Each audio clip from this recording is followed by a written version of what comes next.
नमस्कार दोस्तों, आप सभी का मेरे YouTube चैनल पे बहुत बहुत स्वागत है। आइए आज की इस वीडियो में हम पुनः एक बार भारत के कुछ महत्वपूर्ण बिंदुओं को जो भारत के उत्तरी राज्यों से संबंधित हैं उस पर हम चर्चा करते हैं। तो आइए सबसे पहले जब हम कोई भी मैपिंग से रिलेटेड अगर जानकारियाँ लेते हैं तो हम विजुअलाइजेशन या पिक्चराइजेशन करके ही देखते हैं। बहुत सारे बच्चों का मेरा कमेंट रहा है कि सर लैटिट्यूड और लॉन्गिट्यूड के विषय में हमको समझ में नहीं आता है, तो हम बताने की कोशिश कर रहे हैं। जैसे हमारा यह पृथ्वी मान लेते हैं, अगर ग्लोब मान लेते हैं, तो जो जीरो अंश का मिडल लाइन होता है वह होता है इक्वेटर, जो हॉरिजॉन्टल रूप से खींची गई होती है। जो नॉर्थ और साउथ दो हेमिस्फीयर में, यानी नॉर्थ हेमिस्फीयर और साउथ हेमिस्फीयर में डिवाइड करती है, वो होती है जीरो अंश की इक्वेटर लाइन। इसके बाद ईस्ट और वेस्ट को डिवाइड करने वाली जो लाइन होती है प्राइम मेरिडियन होती है। प्राइम मेरिडियन जो जीरो अंश का नहीं होता है वह आपका वर्टिकल लाइन में खींची होती है, यही होता है देशांतर रेखा। यानी जो हॉरिजॉन्टल लाइन होती है वो होती है अक्षांश रेखाएं, और जो वर्टिकल लाइंस होती हैं वो होती है देशांतर यानी लॉन्गिट्यूड। और अब बात आती है कि what is latitude and what is latitude. तो लैटिट्यूड जो होती है वह हॉरिजॉन्टल लाइंस होती है जो ग्लोब पर जीरो अंश इक्वेटर से नॉर्थ की तरफ 90 डिग्री तक खींची होती है, और जीरो अंश इक्वेटर से साउथ की तरफ 90 डिग्री तक खींची होती है। यानी 90 प्लस 90 180 अक्षांश यानी लैटिट्यूड होती है।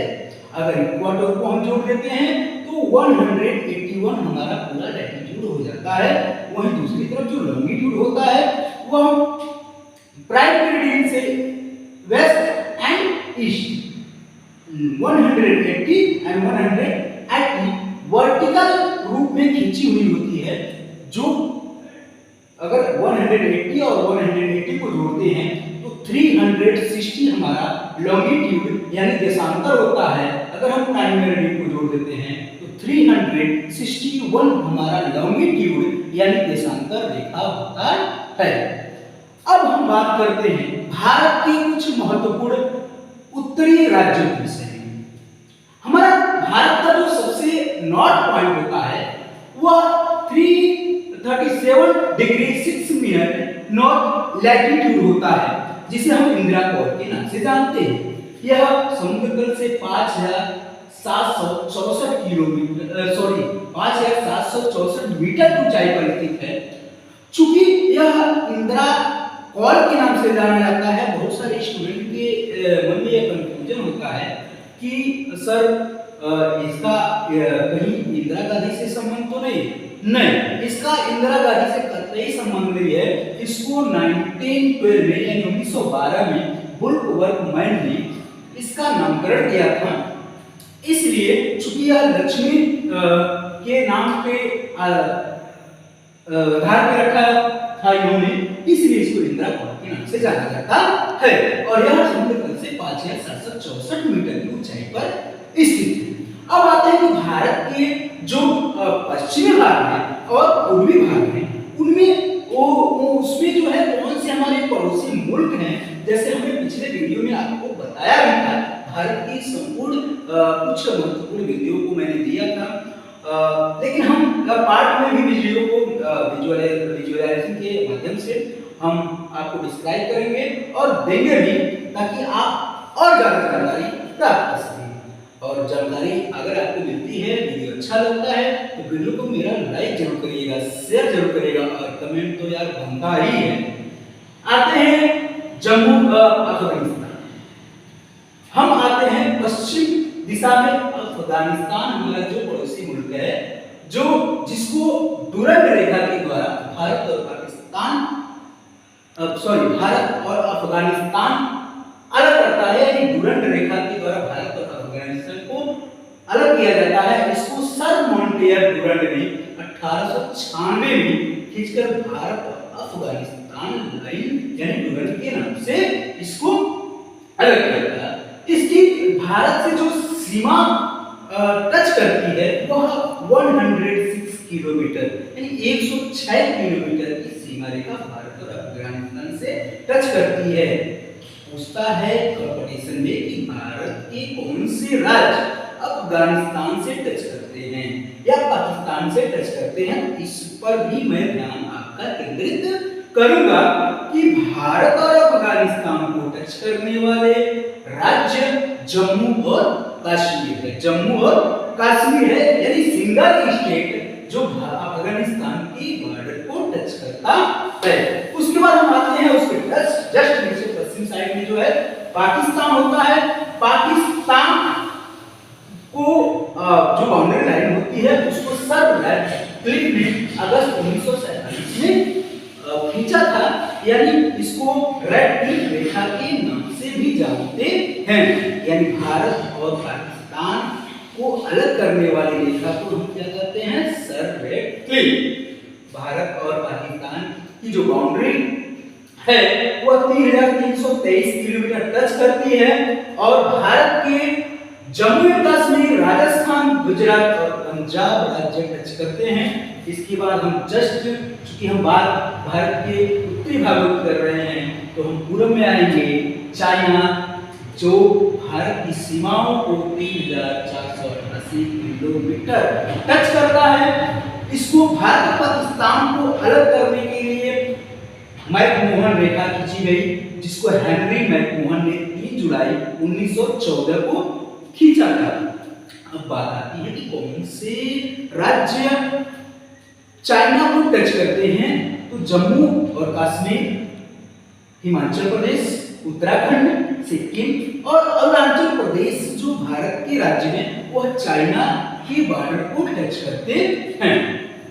इसके बाद बात आती है उसके जस्ट नीचे नेपाल हमारा पड़ोसी मुल्क है। क्योंकि नेपाल को अलग करने के लिए कोई बाउंड्री नहीं खींची गई क्योंकि रोटी और बेटी का हमारा उससे संबंध है, लेकिन यह है कि भारत कि कौन-कौन से राज्य नेपाल के बाउंड्री को टच करते हैं। उसमें उत्तर प्रदेश, उत्तराखंड, बिहार, सिक्किम और पश्चिम बंगाल ऐसे राज्य हैं जो नेपाल के राष्ट्र के सीमा से सटे हुए हैं। इसके बाद सबसे पहले हम नॉर्थ साइड में जम्मू और कश्मीर की बात करेंगे। अब कि जम्मू और कश्मीर का गठन कब हुआ, तो 26 अक्टूबर 1947 को जम्मू और कश्मीर को गठन हुआ। चूंकि जम्मू और कश्मीर में लद्दाख भी था, लेकिन 31 अक्टूबर 2019 को यानी 5 अगस्त 2019 को 377 के बाद 31 अक्टूबर 2019 को लद्दाख एक अलग केंद्र शासित प्रदेश बना दिया गया, यूटी बना दिया गया। तो लद्दाख 31 अक्टूबर 2019 को इसका गठन हुआ और जम्मू कश्मीर का के बाद से जो आता है हिमाचल प्रदेश आता है।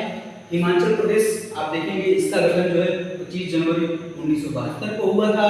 इसका क्षेत्रफल होता है 55,673 स्क्वायर किलोमीटर और इसकी जनसंख्या है वह है 68 लाख की जनसंख्या। उसके बाद पंजाब है, हरियाणा है और चंडीगढ़ है। तो पंजाब, चंडीगढ़ और हरियाणा इनकी जो गठन हुआ था 1 नवंबर 1966 को यानी 1 नवंबर 1966 को। पंजाब की जो आप देखेंगे एरिया है, क्षेत्रफल है वह है 50,362 स्क्वायर किलोमीटर और यहाँ की पॉपुलेशन है 2 करोड़ 80 लाख। इसके बाद हम अगर चंडीगढ़ की बात करें तो चंडीगढ़ का आप देखेंगे यहाँ का एरिया 114 स्क्वायर किलोमीटर है और पॉपुलेशन मात्र 10 लाख की है। और हरियाणा जो है, हरियाणा का देखेंगे एरिया 44,221 स्क्वायर किलोमीटर और यहाँ की जनसंख्या की पॉपुलेशन जो है 2 करोड़ 53 लाख है। इसके बाद हम आते हैं दिल्ली की तरफ। दिल्ली हमारा जो सेंटर होता है यानी कैपिटल ऑफ द कंट्री, वह 1965 में इसका गठन किया गया और इसका एरिया है 1483 स्क्वायर किलोमीटर और पॉपुलेशन जो 2022 का आंकड़ा है वह है 3 करोड़ 20 लाख। इसके बाद हम आएंगे राजस्थान की तरफ। जो राजस्थान है वह भारत का क्षेत्रफल की दृष्टिकोण से सबसे बड़ा राज्य है। इसका गठन 1 नवंबर 1956 को हुआ था और एरिया इसका 3,42,239 स्क्वायर किलोमीटर है और इसकी पॉपुलेशन है 7 करोड़ 82 लाख। इसके बाद दोस्तों मैं आ रहा हूं उत्तर प्रदेश में। उत्तर प्रदेश जानते ही हैं कि जो है भारत का सबसे बड़ा राज्य है और क्षेत्रफल की दृष्टि से चौथे स्थान पर आता है। भारत जैसे लोकतंत्रात्मक देश की सत्ता का पूरा तरह से इस पर डिपेंड होता है। इसका गठन 26 जनवरी 1950 को हुआ था। यह बात आपको नोट करनी चाहिए। 26 जनवरी 1950 को ही हमारा संविधान भी लागू किया गया था। भारतीय संविधान भी इसको अडॉप्ट किया गया था और यहाँ की एरिया जो है वह 2,43,286 स्क्वायर किलोमीटर है और जनसंख्या यहाँ की 20 करोड़ 40 लाख के लगभग में आंकड़ा सामने आया है। इसके बाद हम बिहार की बात करते हैं कि 1 अप्रैल 1936 को इसका गठन हुआ था और यहाँ की एरिया जो है वह 94,163 स्क्वायर किलोमीटर है और यहाँ का पॉपुलेशन देखेंगे तो 10 करोड़ 40 लाख के लगभग में बताई गई है। इसके बाद मित्रों एक उत्तराखंड जो है वह छूट रहा है। उत्तराखंड अभी उत्तर प्रदेश का हिस्सा हुआ करता था, लेकिन 4 नवंबर 2000 को यह उत्तर प्रदेश से अलग होकर के एक नया राज्य के रूप में स्थापित किया गया। यहाँ का एरिया जो है 53,483 स्क्वायर किलोमीटर है और पॉपुलेशन 1 करोड़ 1 लाख के लगभग में बताई गई है। इस तरह से हमें उम्मीद है कि यह वीडियो आपको अच्छा लगा होगा और आपके तमाम कॉम्पिटिटिव एग्जाम के लिए यूजफुल है, ऐसा मेरा मानना है। कि वीडियो आपको पसंद आए तो लाइक करें, शेयर करें और कमेंट करना न भूलें। जय हिंद, थैंक यू।